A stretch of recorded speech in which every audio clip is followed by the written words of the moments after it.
ياسين والقرآن الحكيم إنك لمن المرسلين على صراط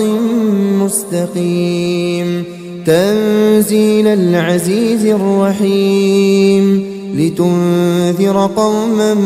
ما أنذر آباؤهم فهم غافلون لقد حق القول على أكثرهم فهم لا يؤمنون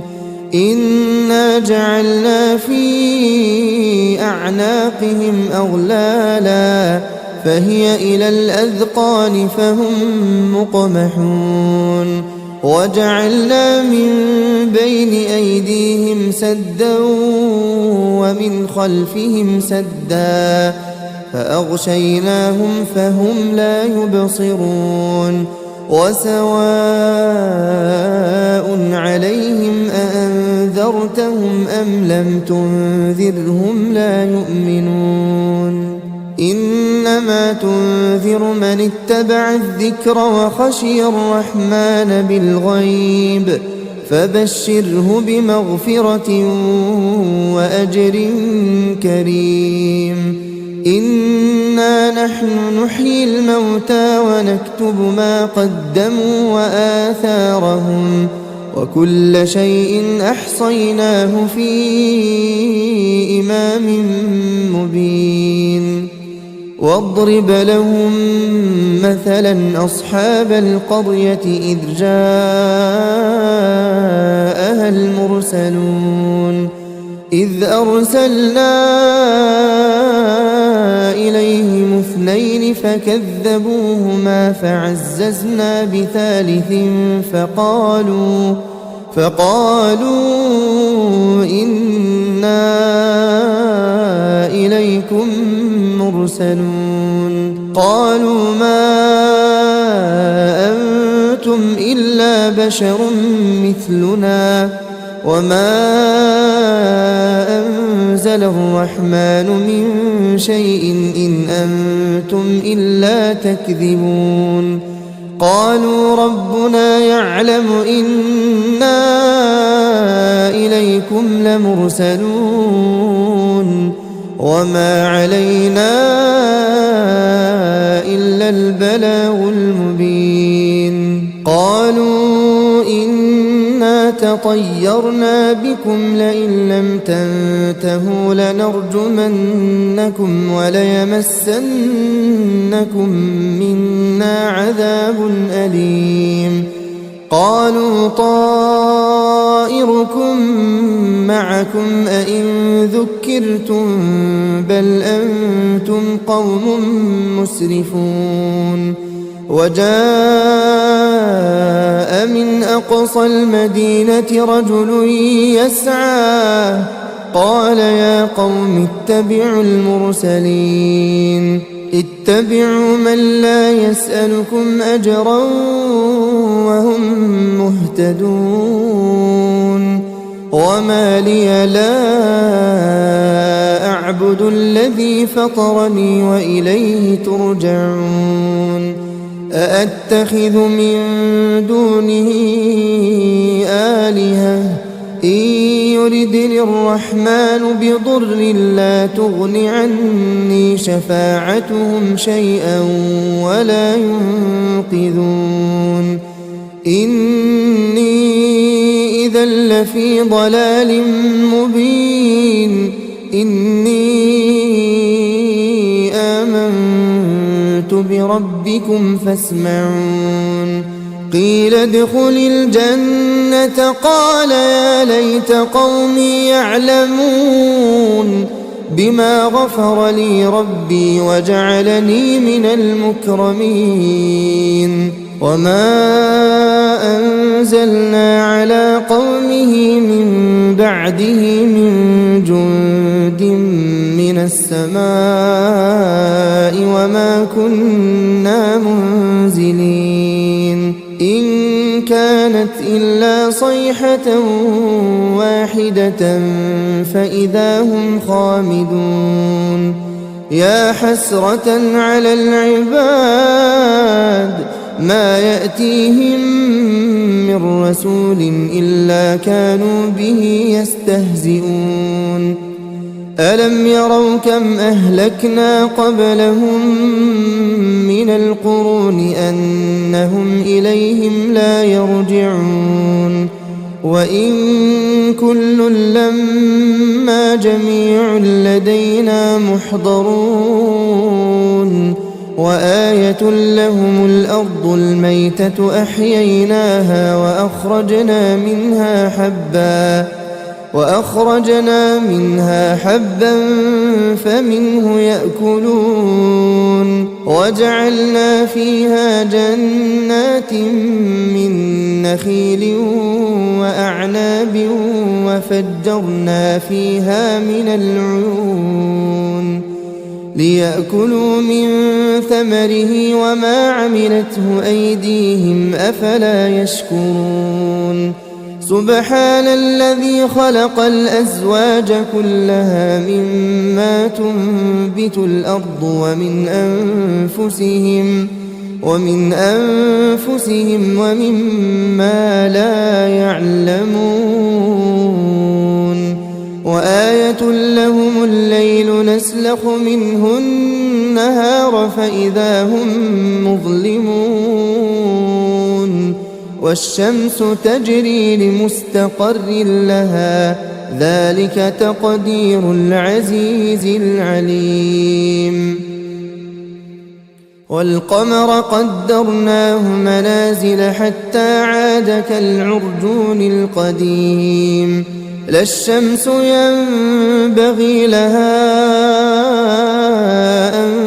تدرك القمر ولا الليل سابق النهار وكل في فلك يسبحون وآية لهم أنا حملنا ذريتهم في الفلك المشحون وخلقنا لهم من مثله ما يركبون وإن نشأ نغرقهم فلا صريخ لهم ولا هم ينقذون إلا رحمة منا ومتاعا إلى حين وإذا قيل لهم اتقوا ما بين أيديكم وما خلفكم لعلكم ترحمون وما تأتيهم من آية من آيات ربهم إلا كانوا عنها معرضين وإذا قيل لهم أنفقوا مما رزقكم الله قال الذين كفروا للذين آمنوا أنطعم من لو يشاء الله أطعمه إن أنتم إلا في ضلال مبين ويقولون متى هذا الوعد إن كنتم صادقين ما ينظرون إلا صيحة واحدة تأخذهم وهم يخصمون فلا يستطيعون توصية ولا إلى أهلهم يرجعون ونفخ في الصور فإذا هم من الأجداث إلى ربهم ينسلون قالوا يا ويلنا من بعثنا من مرقدنا هذا ما وعد الرحمن وصدق المرسلون إن كانت إلا صيحة واحدة فإذا هم جميع لدينا محضرون فاليوم لا تظلم نفس شيئا ولا تجزون إلا ما كنتم تعملون إن أصحاب الجنة اليوم في شغل فاكهون هم وأزواجهم في ظلال على الأرائك متكئون لهم فيها فاكهة ولهم ما يدعون سلام قولا من رب رحيم وامتازوا اليوم أيها المجرمون ألم أعهد إليكم يا بني آدم ألا تعبدوا الشيطان إنه لكم عدو مبين وأن اعبدوني هذا صراط مستقيم ولقد أضل منكم جبلا كثيرا أفلم تكونوا تعقلون هذه جهنم التي كنتم توعدون اصلوها اليوم بما كنتم تكفرون اليوم نختم على أفواههم وتكلمنا أيديهم وتشهد أرجلهم بما كانوا يكسبون ولو نشاء لطمسنا على أعينهم فاستبقوا الصراط فأنى يبصرون ولو نشاء لمسخناهم على مكانتهم فما استطاعوا مضيا ولا يرجعون ومن نعمره ننكسه في الخلق أفلا يعقلون وما علمناه الشعر وما ينبغي له إن هو إلا ذكر وقرآن مبين لينذر من كان حيا ويحق القول على الكافرين أولم يروا أنا خلقنا لهم مما عملت أيدينا أنعاما فهم لها مالكون وذللناها لهم فمنها ركوبهم ومنها يأكلون ولهم فيها منافع ومشارب أفلا يشكون واتخذوا من دون الله آلهة لعلهم ينصرون لا يستطيعون نصرهم وهم لهم جند محضرون فلا يحزنك قولهم إنا نعلم ما يسرون وما يعلنون أولم ير الإنسان أنا خلقناه من نطفة فإذا هو خصيم مبين وضرب لنا مثلا ونسي خلقه قال من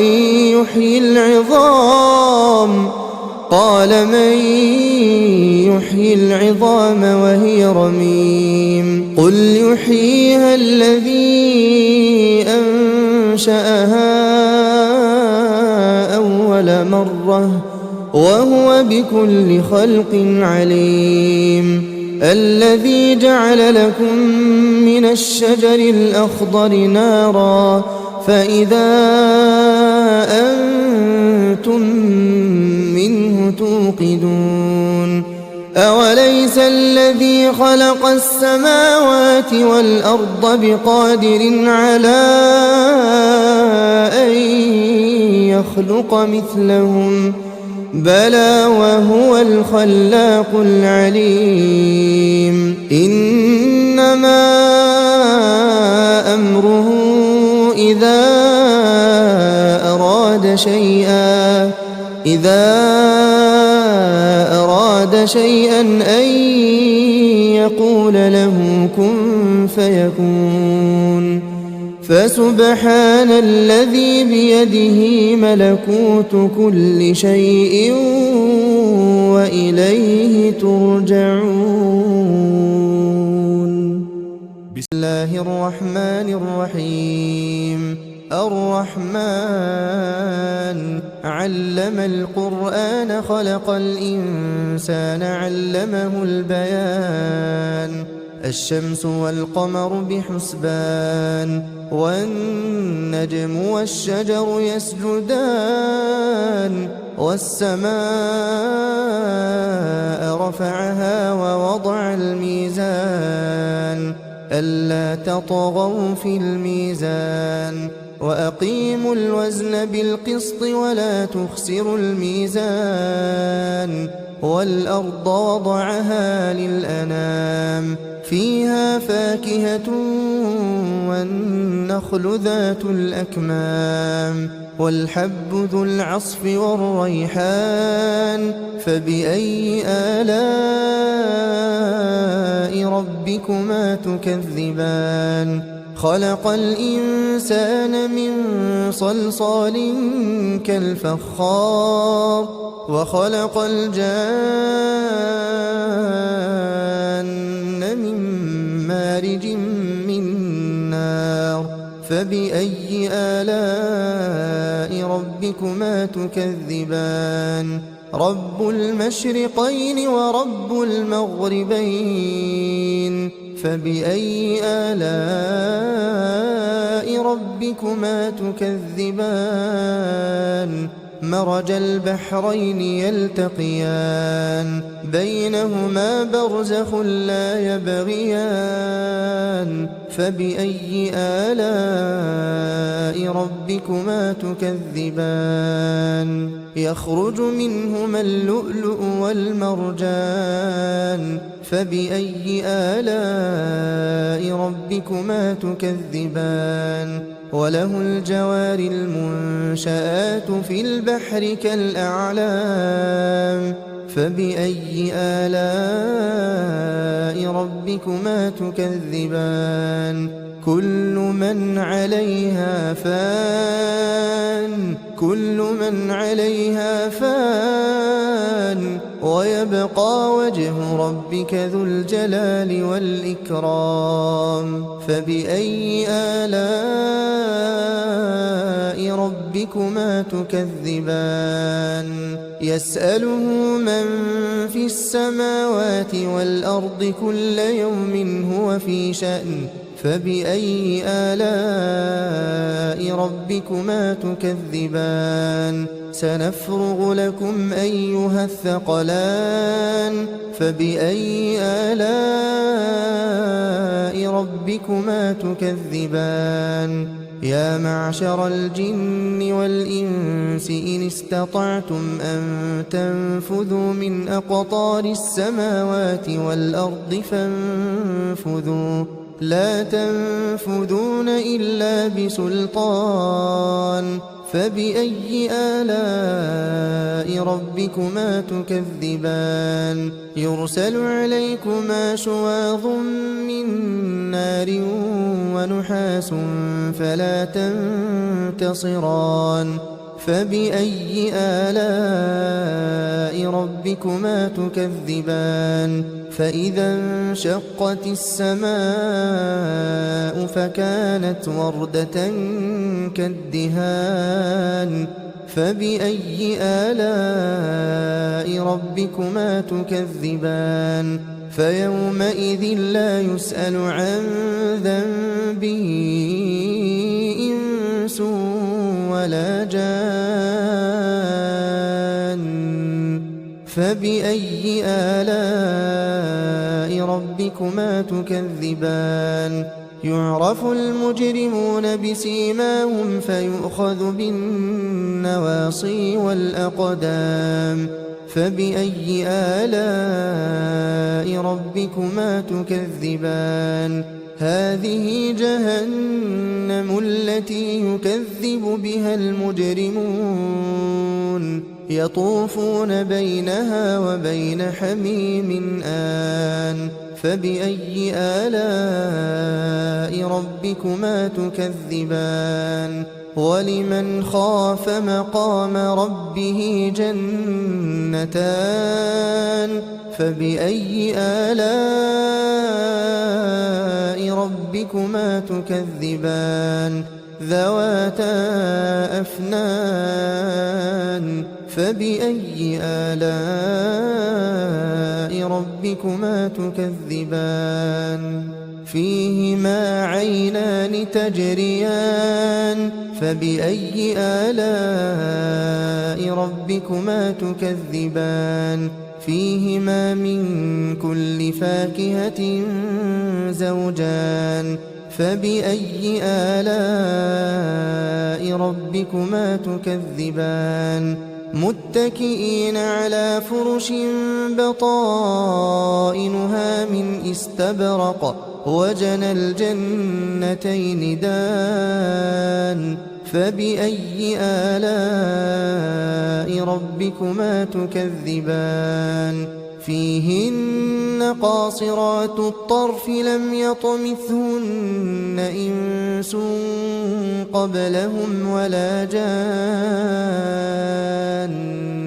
فبأي آلاء ربكما تكذبان كأنهن الياقوت والمرجان فبأي آلاء ربكما تكذبان هل جزاء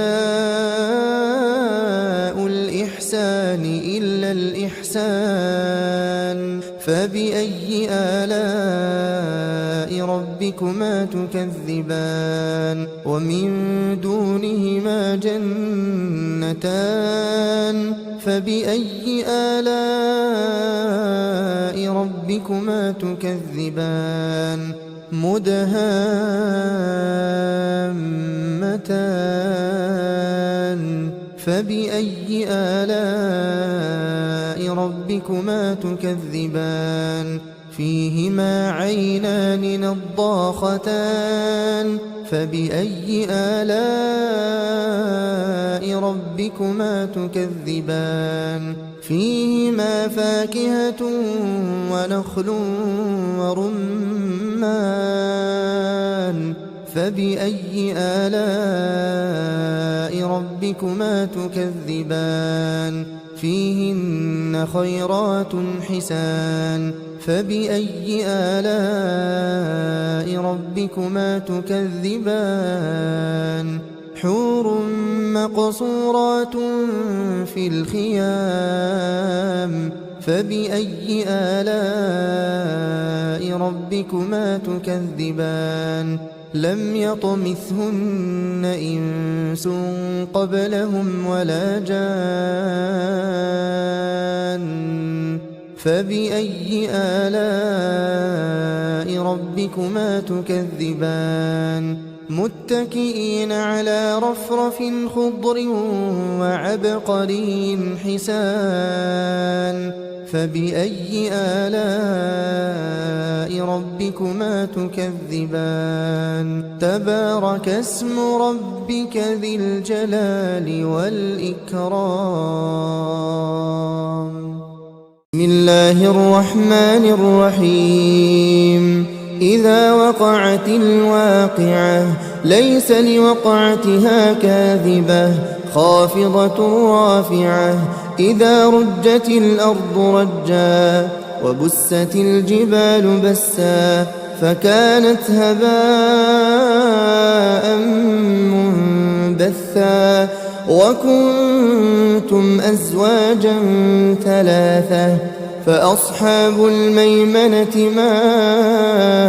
أصحاب الميمنة وأصحاب المشأمة ما أصحاب المشأمة والسابقون السابقون أولئك المقربون في جنات النعيم ثلة من الأولين وقليل من الآخرين على سرر موضونة متكئين عليها متقابلين يطوف عليهم ولدان مخلدون بأكواب وأباريق وكأس من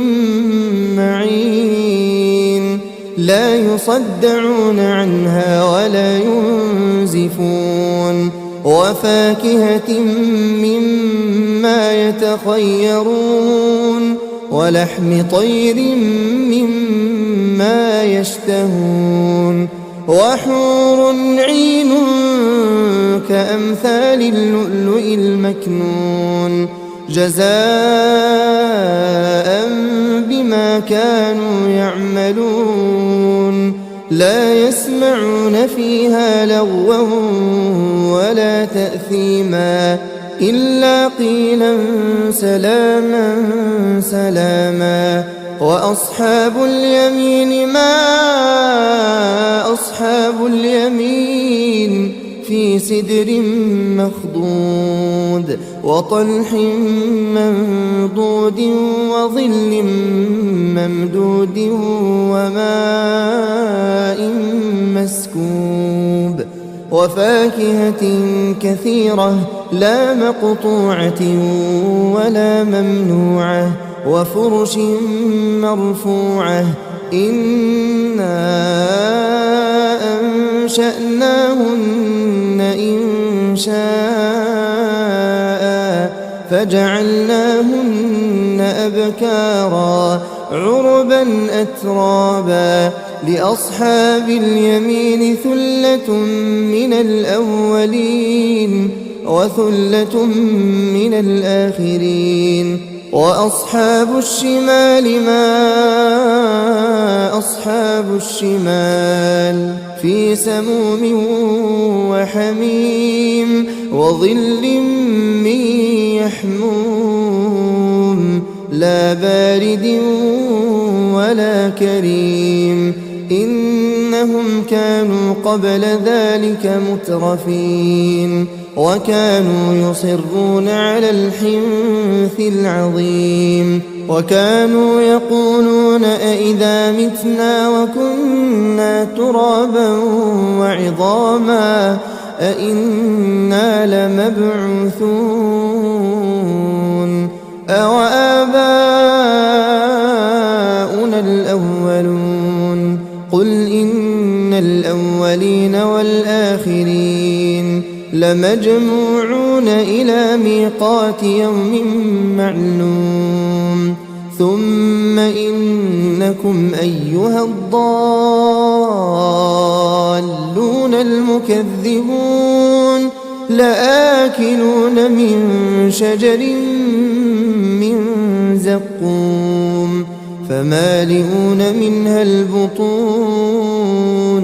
فشاربون عليه من الحميم فشاربون شرب الهيم هذا نزلهم يوم الدين نحن خلقناكم فلولا تصدقون أفرأيتم ما تمنون أأنتم تخلقونه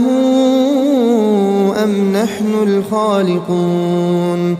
نحن قدرنا بينكم الموت وما نحن بمسبوقين على أن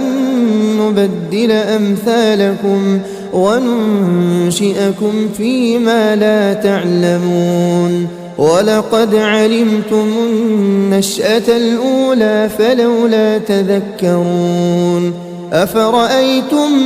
ما تحرثون أأنتم تزرعونه